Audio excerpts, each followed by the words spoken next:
और आजादी से जुड़ी बात न हो। बच्चों ने, युवा साथियों ने तो अमृत महोत्सव पर खूब सुंदर सुंदर चित्र और कलाकारी भी बनाकर भेजी है। आजादी के इस महीने में हमारे पूरे देश में हर शहर, हर गांव में अमृत महोत्सव की अमृत धारा बह रही है।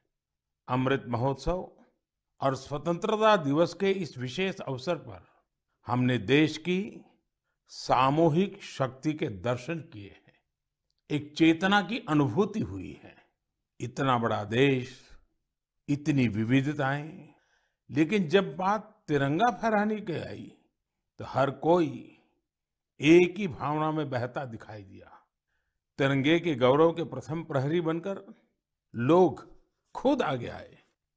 हमने स्वच्छता अभियान और वैक्सीनेशन अभियान में भी देश की स्पिरिट को देखा था। अमृत महोत्सव में हमें फिर देशभक्ति का वैसा ही जज्बा देखने को मिल रहा है। हमारे सैनिकों ने ऊंची ऊंची पहाड़ की चोटियों पर, देश की सीमाओं पर और बीच समंदर में तिरंगा फहराया। लोगों ने तिरंगा अभियान के लिए अलग अलग इनोवेटिव आइडियाज भी निकाले, जैसे युवा साथी कृष्णिल अनिल जी ने। अनिल जी एक पजल आर्टिस्ट हैं और उन्होंने रिकॉर्ड समय में खूबसूरत तिरंगा मोज़ेक आर्ट तैयार की है। कर्नाटका के कोलार में लोगों ने 630 फीट लंबा और 205 फीट चौड़ा तिरंगा पकड़कर अनूठा दृश्य प्रस्तुत किया। असम में सरकारी कर्मियों ने दिधाली पुखरी वार मेमोरियल में तिरंगा फहराने के लिए अपने हाथों से 20 फीट का तिरंगा बनाया। इसी तरह इंदौर में लोगों ने ह्यूमन चेन के जरिए भारत का नक्शा बनाया। चंडीगढ़ में युवाओं ने विशाल ह्यूमन तिरंगा बनाया। ये दोनों ही प्रयास ग्रीनिच रिकॉर्ड में भी दर्ज किए गए हैं। इस सब के बीच हिमाचल प्रदेश की गंगोट पंचायत से एक बड़ा प्रेरणादायी उदाहरण भी देखने को मिला। यहाँ पंचायत में स्वतंत्रता दिवस के कार्यक्रम में प्रवासी मजदूरों के बच्चों को मुख्य अतिथि के रूप में शामिल किया गया। साथियों, अमृत महोत्सव के ये रंग केवल भारत में ही नहीं बल्कि दुनिया के दूसरे देशों में भी देखने को मिले।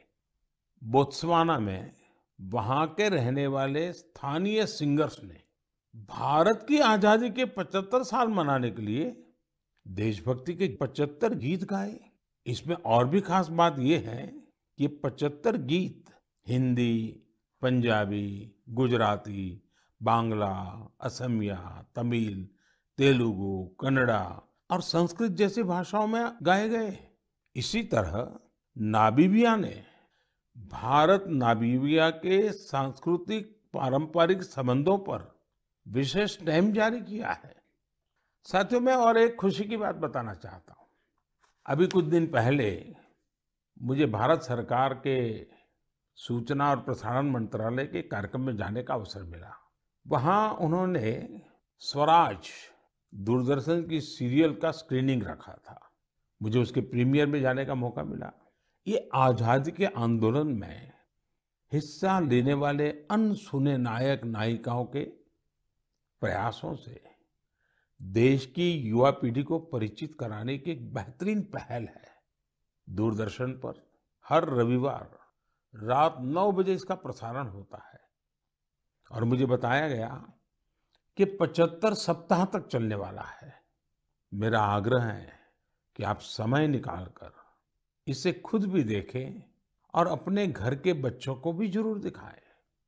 और स्कूल कॉलेज के लोग तो इसको रिकॉर्डिंग करके जब सोमवार को स्कूल कॉलेज खुलते हैं तो विशेष कार्यक्रम की रचना भी कर सकते हैं, ताकि आजादी के जंग के इन महानायकों के प्रति हमारे देश में एक नई जागरूकता पैदा होगी। आजादी का अमृत महोत्सव अगले साल यानी अगस्त 2023 तक चलेगा। देश के लिए, स्वतंत्रता सेनानियों के लिए जो लेखन, आयोजन आदि हम कर रहे थे, हमें उन्हें और आगे बढ़ाना है। मेरे प्यारे देशवासियों, हमारे पूर्वजों का ज्ञान, हमारे पूर्वजों की दीर्घ दृष्टि और हमारे पूर्वजों का एकात्म चिंतन आज भी कितना महत्वपूर्ण है। जब उसकी गहराई में जाते हैं तो हम आश्चर्य से भर जाते हैं। हजारों साल पुराना हमारा ऋग्वेद, ऋग्वेद में कहा गया है, ओमान मापो मानुषी अमृतम धात तोकाय तनयाय संयो यूयम हिष्ठा भीषजो मातृतमा विश्वस्य स्थातु जगतो जनित्री ही। अर्थात, हे जल, आप मानवता के परम मित्र हैं। आप जीवनदायिनी हैं। आपसे ही अन्न उत्पन्न होता है और आपसे ही हमारी संतानों का हित होता है। आप हमें सुरक्षा प्रदान करने वाले हैं और सभी बुराइयों से दूर रखते हैं। आप सबसे उत्तम औषधि हैं और आप ही इस ब्रह्मांड के पालनहार हैं। सोचिए, हमारी संस्कृति में हजारों वर्ष पहले जल और जल संरक्षण का महत्व समझाया गया है। जब ये ज्ञान हम आज के संदर्भ में देखते हैं तो रोमांचित हो उठते हैं।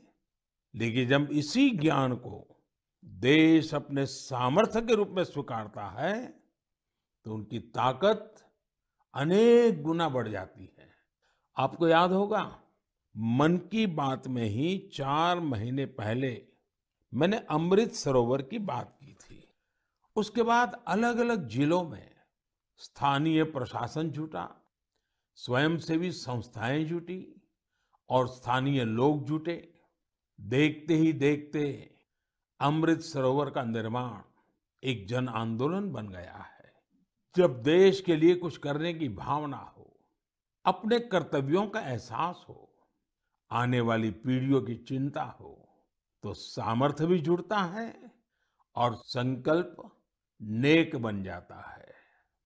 मुझे तेलंगाना के वारंगल के एक शानदार प्रयास की जानकारी मिली है।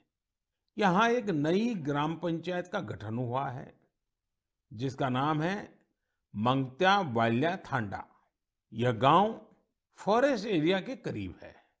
यहाँ के गांव के पास ही एक ऐसा स्थान था जहाँ मानसून के दौरान काफी पानी इकट्ठा हो जाता था। गांव वालों की पहल पर अब इस स्थान को अमृत सरोवर अभियान के तहत विकसित किया जा रहा है। इस बार मानसून के दौरान हुई बारिश में ये सरोवर पानी से लबालब भर गया है।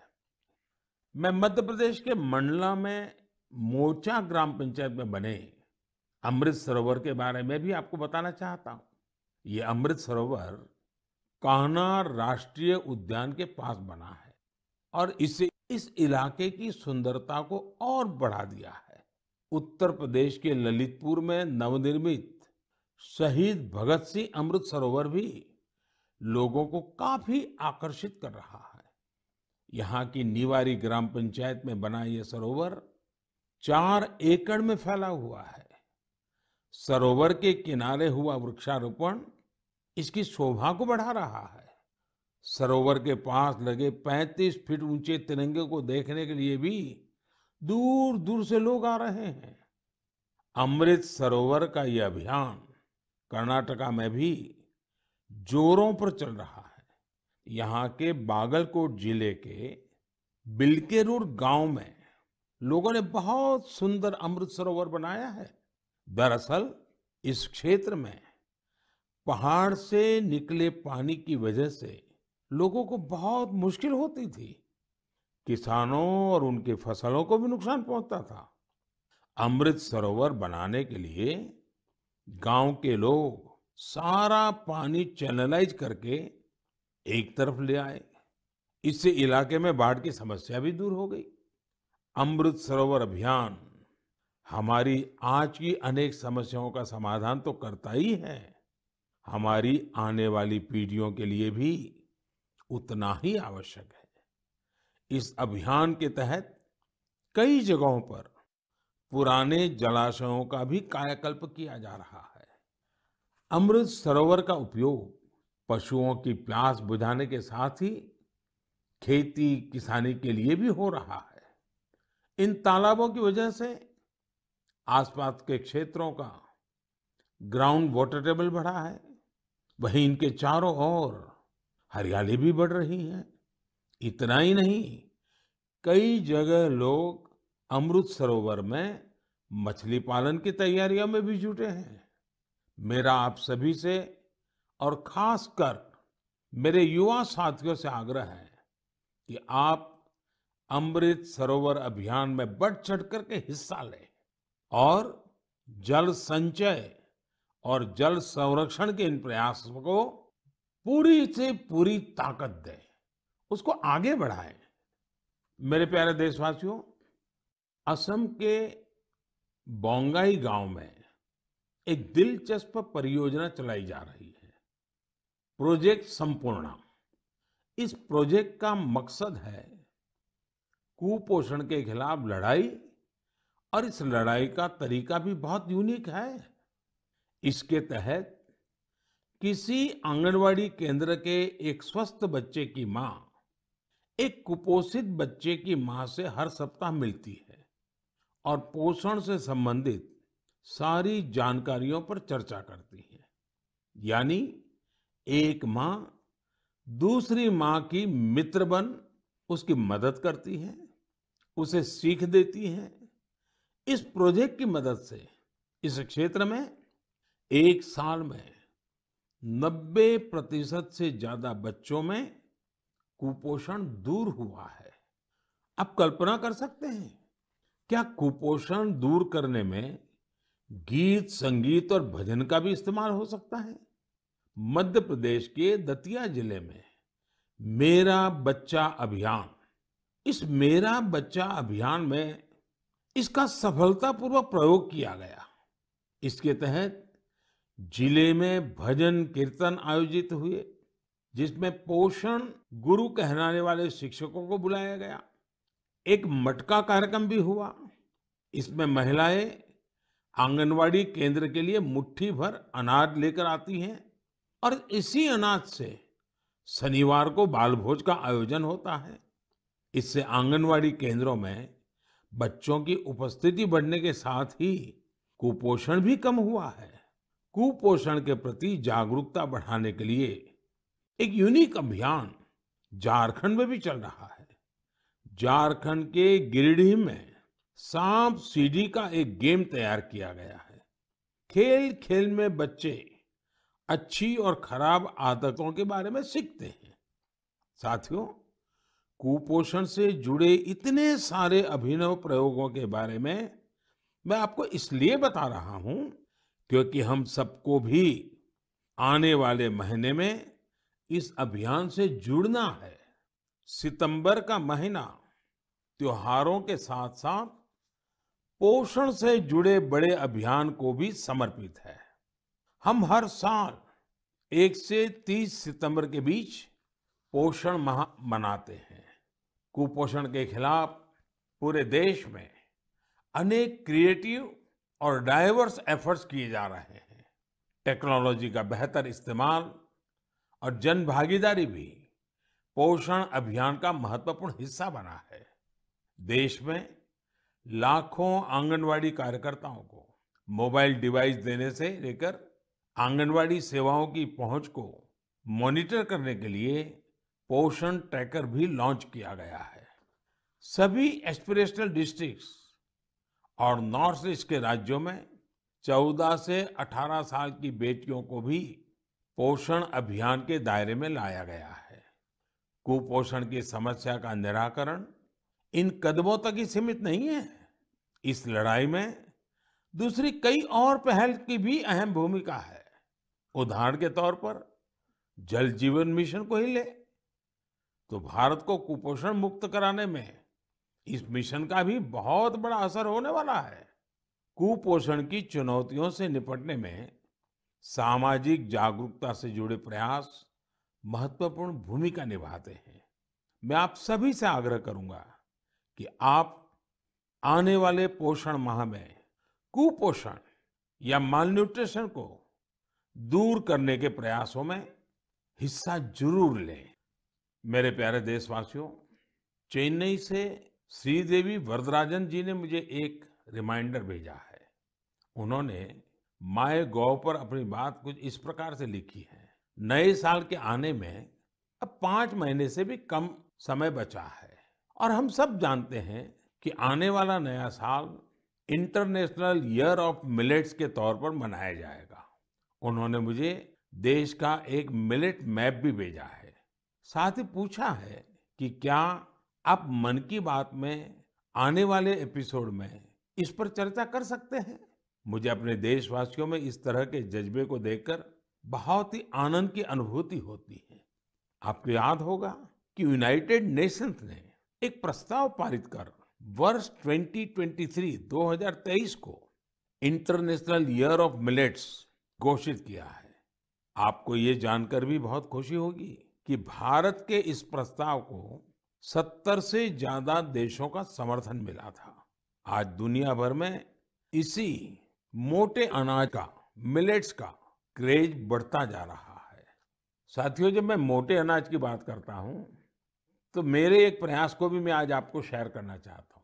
पिछले कुछ समय से भारत में कोई भी जब विदेशी मेहमान आते हैं, राष्ट्राध्यक्ष भारत आते हैं, तो मेरी कोशिश रहती है कि भोजन में भारत के मिलेट्स यानी हमारे मोटे अनाज से बनी हुई डिशेज बनवाऊं।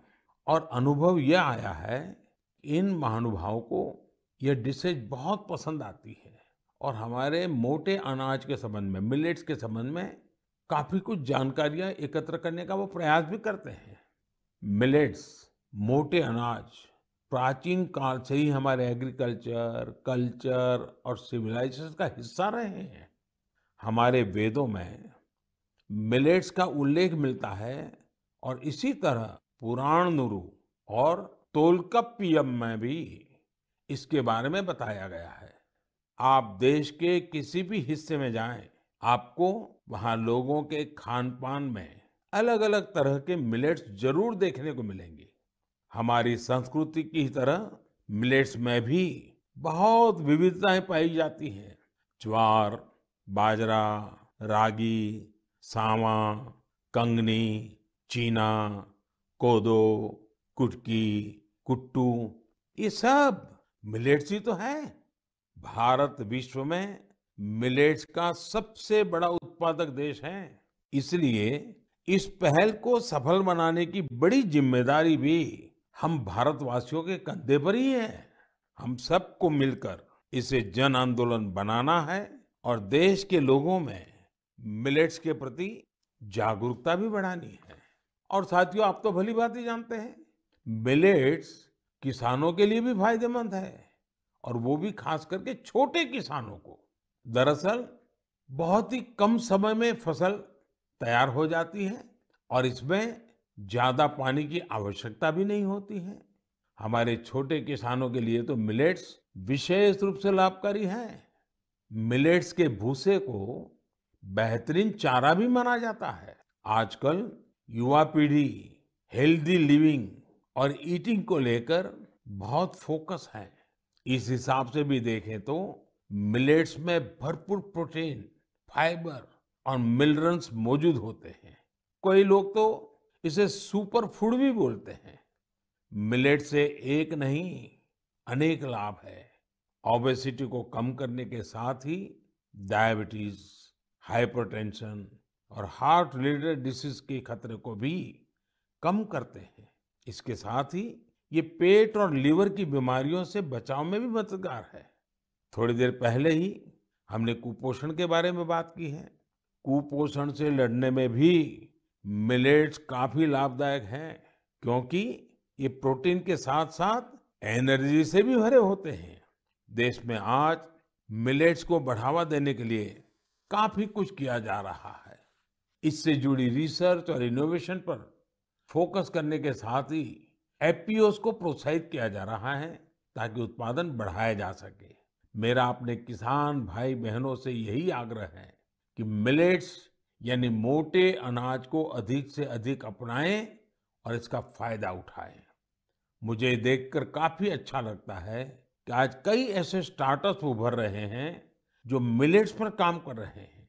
इनमें से कुछ मिलेट कुकीज बना रहे हैं, तो कुछ मिलेट पैनकेक्स और डोसा भी बना रहे हैं। वहीं कुछ ऐसे हैं जो मिलेट एनर्जी बार्स और मिलेट ब्रेकफास्ट तैयार कर रहे हैं। मैं इस क्षेत्र में काम करने वाले सभी लोगों को बहुत बहुत शुभकामनाएं देता हूं। त्योहारों के इस मौसम में हम लोग अधिकतर पकवानों में भी मिलेट्स का उपयोग करते हैं।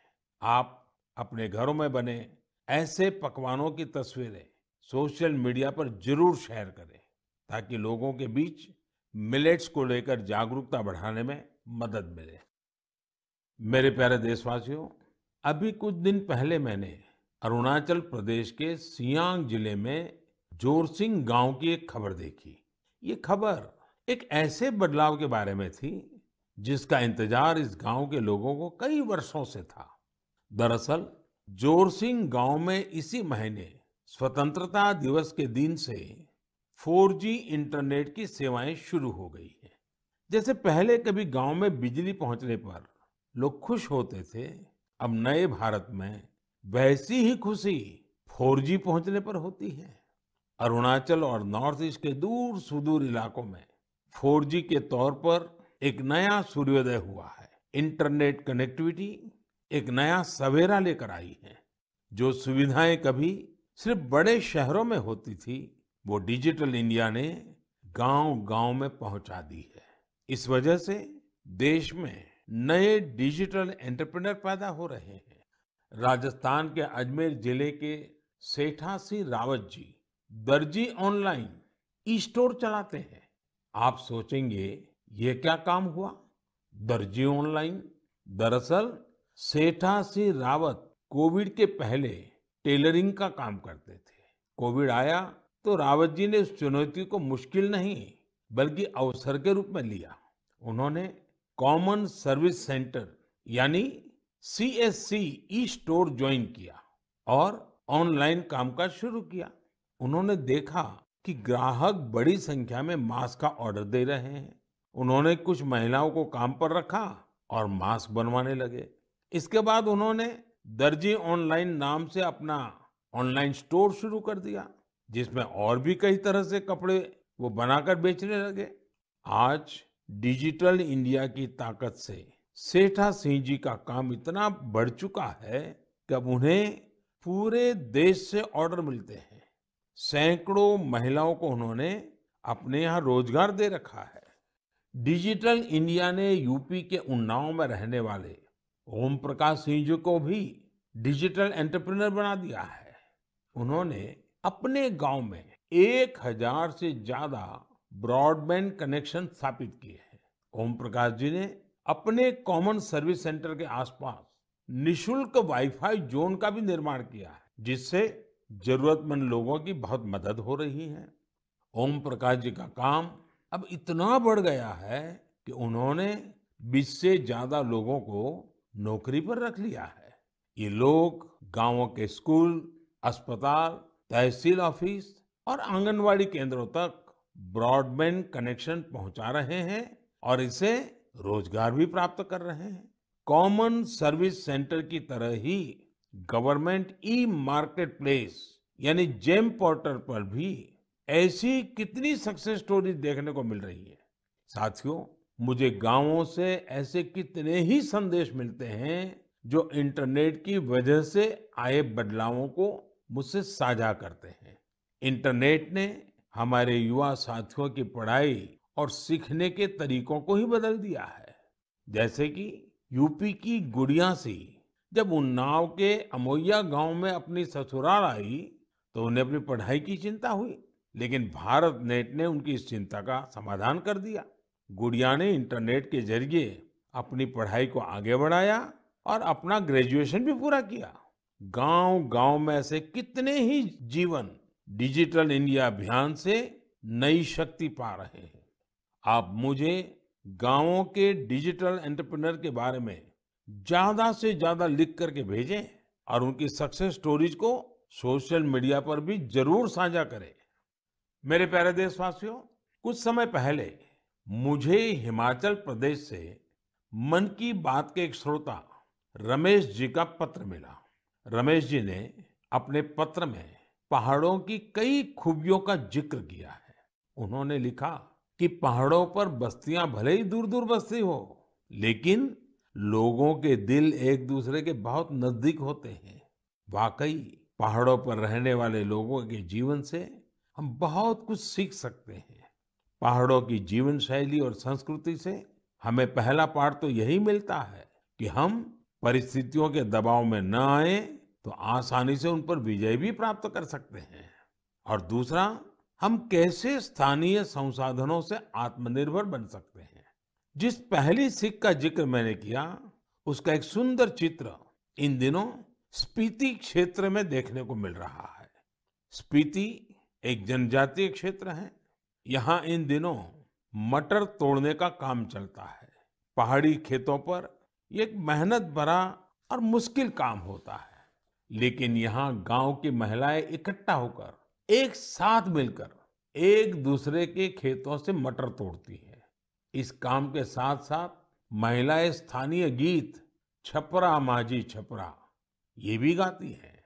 यानी यहाँ आपसी सहयोग भी लोक परंपरा का एक हिस्सा है। स्पीति में स्थानीय संसाधनों के सदुपयोग का भी बेहतरीन उदाहरण मिलता है। स्पीति में किसान जो गाय पालते हैं, उनके गोबर को सुखाकर बोरियों में भर लेते हैं। जब सर्दियां आती हैं, तो इन बोरियों को गाय के रहने की जगह में, जिसे यहाँ खुड कहते हैं, उसमें बिछा दिया जाता है। बर्फबारी के बीच ये बोरियां गायों को ठंड से सुरक्षा देती हैं। सर्दियां जाने के बाद यही गोबर खेतों में खाद के रूप में इस्तेमाल किया जाता है। यानी पशुओं के वेस्ट से ही उनकी सुरक्षा भी और खेतों के लिए खाद भी। खेती की लागत भी कम और खेत में उपज भी ज्यादा। इसलिए तो ये क्षेत्र इन दिनों प्राकृतिक खेती के लिए भी एक प्रेरणा बन रहा है। साथियों, इसी तरह के कई सराहनीय प्रयास हमारे एक और पहाड़ी राज्य उत्तराखंड में भी देखने को मिल रहे हैं। उत्तराखंड में कई प्रकार के औषधि और वनस्पतियां पाई जाती है, जो हमारे सेहत के लिए बहुत फायदेमंद होती है। उन्हीं में से एक फल है बेडू। इसे हिमालयन फिग के नाम से भी जाना जाता है। इस फल में खनिज और विटामिन भरपूर मात्रा में पाए जाते हैं। लोग फल के रूप में तो इसका सेवन करते ही हैं, साथ ही कई बीमारियों के इलाज में भी इसका उपयोग होता है। इस फल की इन्हीं खूबियों को देखते हुए अब बेडू के जूस, इससे बने जैम, चटनी, अचार और इन्हें सुखाकर तैयार किए गए ड्राई फ्रूट को बाजार में उतारा गया है। पिथौरागढ़ प्रशासन की पहल और स्थानीय लोगों के सहयोग से बेडू को बाजार तक अलग-अलग रूपों में पहुंचाने में सफलता मिली है। बेडू को पहाड़ी अंजीर के नाम से ब्रांडिंग करके ऑनलाइन मार्केट में भी उतारा गया है। इससे किसानों को आय का नया स्रोत तो मिला ही है, साथ ही बेडू के औषधीय गुणों का फायदा दूर दूर तक पहुंचने लगा है। मेरे प्यारे देशवासियों, मन की बात में आज शुरुआत में हमने आजादी के अमृत महोत्सव के बारे में बात की है। स्वतंत्रता दिवस के एक महान पर्व के साथ साथ आने वाले दिनों में और भी कई पर्व आने वाले हैं। अभी कुछ दिन बाद ही भगवान गणेश की आराधना का पर्व गणेश चतुर्थी है। गणेश चतुर्थी यानी गणपति बप्पा के आशीर्वाद का पर्व। गणेश चतुर्थी के पहले ओणम का पर्व भी शुरू हो रहा है। विशेष रूप से केरला में ओणम शांति और समृद्धि की भावना के साथ मनाया जाएगा। 30 अगस्त को हरतालिका तीज भी है। ओडिशा में 1 सितंबर को नुआखाई का पर्व भी मनाया जाएगा। नुआखाई का मतलब ही होता है नया खाना। यानी ये भी दूसरे कई पर्वों की तरह ही हमारी कृषि परंपरा से जुड़ा त्योहार है। इसी बीच जैन समाज का संवत्सरी पर्व भी होगा। हमारे ये सभी पर्व हमारी सांस्कृतिक समृद्धि और जीवंतता के पर्याय हैं। मैं आप सभी को इन त्योहारों और विशेष अवसरों के लिए शुभकामनाएं देता हूं। इन पर्वों के साथ साथ कल 29 अगस्त को मेजर ध्यानचंद जी की जन्म जयंती पर राष्ट्रीय खेल दिवस भी मनाया जाएगा। हमारे युवा खिलाड़ी वैश्विक मंचों पर हमारे तिरंगे की शान बढ़ाते रहें, यही हमारी ध्यानचंद जी के प्रति श्रद्धांजलि होगी। देश के लिए हम सभी मिलकर ऐसे ही काम करते रहें, देश का मान बढ़ाते रहें। इसी कामना के साथ मैं अपनी बात समाप्त करता हूं। अगले माह